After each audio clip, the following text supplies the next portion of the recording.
हेरगिरी प्रकरणी अटकेत असलेल्या रवी वर्माला न्यायालयीन कोठडी. कळवा येथील रवी वर्माला गुरुवारी ठाणे न्यायालयाने 19 जूनपर्यंत न्यायालयीन कोठडी सुनावली असून त्याची रवानगी ठाणे मध्यवर्ती कारागृहात करण्यात आली आहे. मुंबईतील नौदलाच्या प्रतिबंधित क्षेत्राबाबत महत्त्वाची माहिती पाकिस्तानला पुरवल्याच्या आरोपाखाली अटकेत असलेल्या कळवा येथील रवी वर्माला गुरुवारी ठाणे न्यायालयाने 19 जूनपर्यंत न्यायालयीन कोठडी सुनावली असून त्याची रवानगी ठाणे मध्यवर्ती कारागृहात करण्यात आली आहे. कळवा भागात राहणारा रवी वर्मा हा एका कंपनीत कनिष्ठ अभियंता म्हणून काम करत होता. संबंधित कंपनी मुंबई येथील नौदलाच्या गोदीला सेवा पुरवत होती. वर्मा हा गोदीमध्ये कामानिमित्ताने जात होता. त्याच्याकडे गोदीचे नकाशे आणि छायाचित्र होती. हे छायाचित्र आणि नकाशे त्याने एका तरुणीला पुरवल्याचा आरोप आहे. समज माध्यमावर मुधाजालाच्या आधारे हॅनी ट्रॅप त्याला पाकिस्तानच्या गुप्तहेरांनी जाळ्यात ओढल्याचा संशय आहे. त्याला ATSच्या पथकांनी अटक केल्यानंतर त्याला ठाणे न्यायालयात न्यायाधीश JS जगदाळे यांच्या न्यायालयात हजर करण्यात आले. न्यायालयात सरकारी वकील आणि वर्मा यांचे वकील रुपाली शिंदे, राजहंस गिरासे यांनी युक्तिवाद झाला. त्यावेळी न्यायाधीशांनी दोन्ही बाजूचा युक्तिवाद ऐकून घेतल्यानंतर वर्मा याला 5 जूनपर्यंत पोलीस कोठडी सुनावली होती. 5 जूनला त्याला न्यायालयात पुन्हा सादर करण्यात आले. त्यावेळी न्यायालयाने त्याला 19 जूनपर्यंत न्यायालयीन कोठडी सुनावली. वर्मा याच्या जामिनासाठी अर्ज करणार असल्याचे त्याचे वकील रुपाली शिंदे आणि राजहंस गिरासे यांनी सांगितले. CR दिलेला आहे कोर्टाने आणि मागच्या 3 दिवसांमध्ये पोलिसांना जी अपेक्षा होती की काहीतरी फ्रुटफुल सापडेल असं काही मिळालेलं नाही आणि आता म्हणून ह्या सगळ्या गोष्टी कन्सिडर करून मेहरबान न्यायालयाने MCR ग्रँट केलेला आहे आणि आता याच्यानंतर आम्ही येणारे साक्षी पुरावे आणि या सगळ्यांवरती प्रकाश टाकला जाईल आणि मग त्यानुसार पुढे केस चालली जाईल. मॅडम, पाहिलं तर रवी वर्मा प्रकरणात एक खुलासा देखील आज करण्यात आला होता. रवी वर्माच्या आईने जे आहे ते एका ISI एजंटला जो आहे तो फोन करून त्याच्यासोबत बातचीत केली होती, त्याला शिवीगाळ देखील केला होता, असं देखील माहिती समजली. याविषयी काय सांगाल?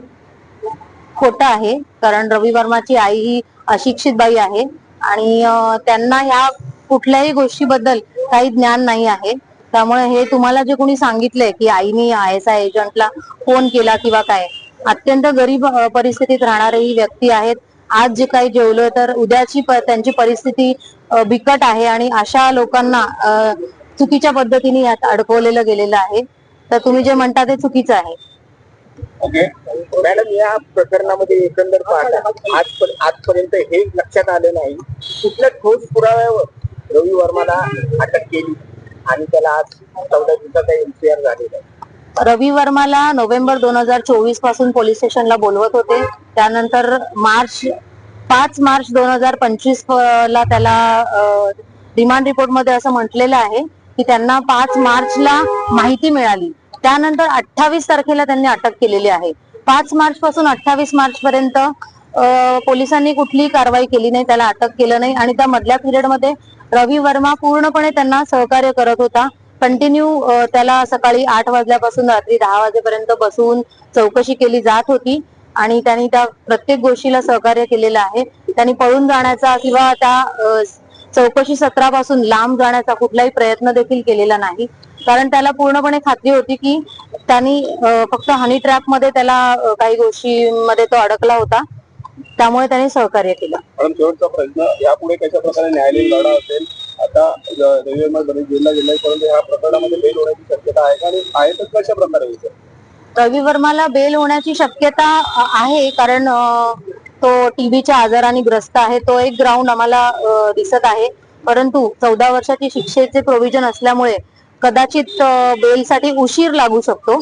आम्ही बेलसाठी प्रयत्न नक्कीच करू आणि त्यानंतर आलेल्या साक्षी पुराव्यांवरती केस चालेल. पुलिस ने आर्ग्यूमेंट इतना ही किया कि और भी हमको करना है छानबीन, मगर मेहरबान न्यायालय ने पहले ही उनको 3 बार चांस दे दिया था, इसलिए आज उनको न्यायालयीन कस्टडी में भेजा हुआ है. मैडम, ऐसा बताया जा रहा है कि उसकी माता जी ने जो लड़की उसको फोटो वगैरह भेजी थी उसके गाड़ी में मधु बघा उसको कहा भी था उसकी माता ने कि आज के बाद मेरे बच्चे से बात नहीं करना. ऐसी सारी चीजें भी जो है सामने क्या कुछ तथ्य है जब आपने माता से बात की?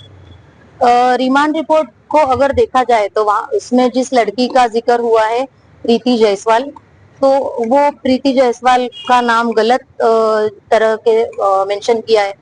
वो जसप्रीत नाम की लड़की थी और वो पंजाब से थी, जो कि बताया जा रहा है कि वो दिल्ली से थी।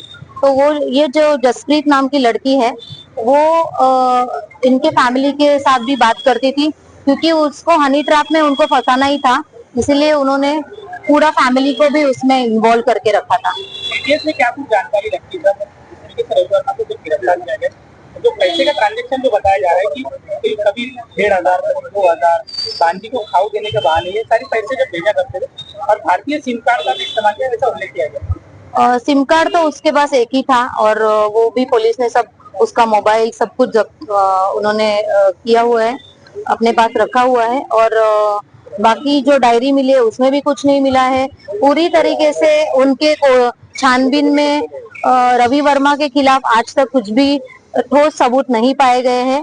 ये साक्षी पुरावे जैसे ही केस चलेगी वो वैसे सामने आ ही जाएगी। मराठी